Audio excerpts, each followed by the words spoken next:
All right, so we are doing our second review today for Union Repair Tools.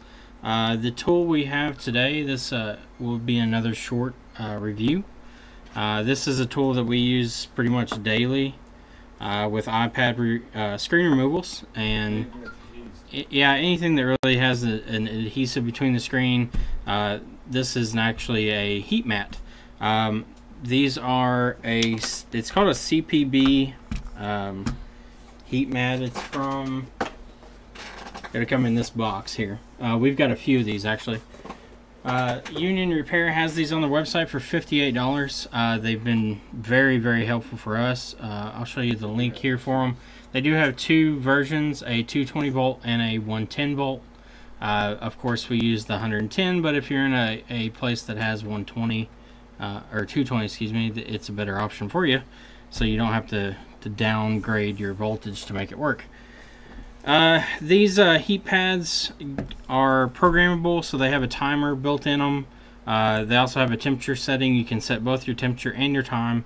Normally when we use these, we just set them to a time frame of about just usually the maximum. I think it's like 99 minutes or something like that. And we also max out the temperature on these when we're doing iPads.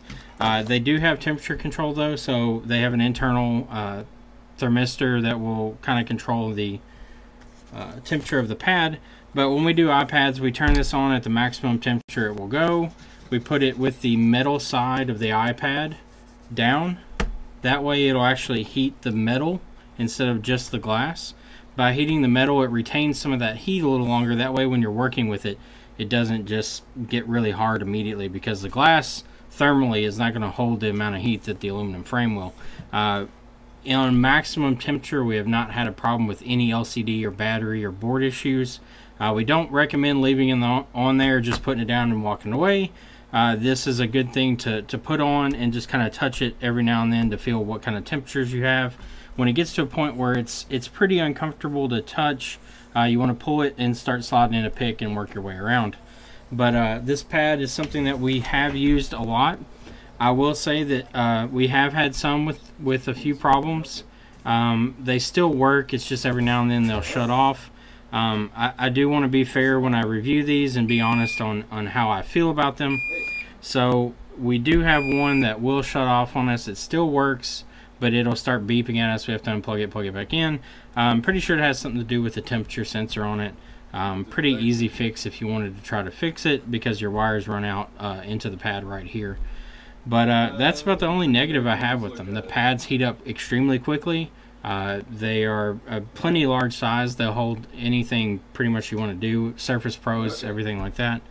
But not a whole lot of negatives to them. Just a lot of positive things that we've had from them.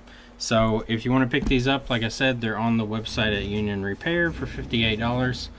Still pretty good deal. We've been buying them. Originally we had purchased them in the US. They were running about $80. So after shipping, you're going to pay about the same price. So it's almost at a wholesale cost. So it's a definite good investment. So if you're looking for something to open up iPads or anything with an adhesive on the frame, these heat pads are very good. We'll have more reviews either today or tomorrow. We've got some other tools for holding iPhones open and different frame holders and stuff like that. And we've got some really cool work mats stations we're going to review. But that'll end it on this one. If you have any questions, you can contact Union Repair about these, or if you have any personal responses you want to leave in the comments or ask me, just feel free to ask and I can see if I can get back to you. I will see you all in a little bit with a stream. Have a good day.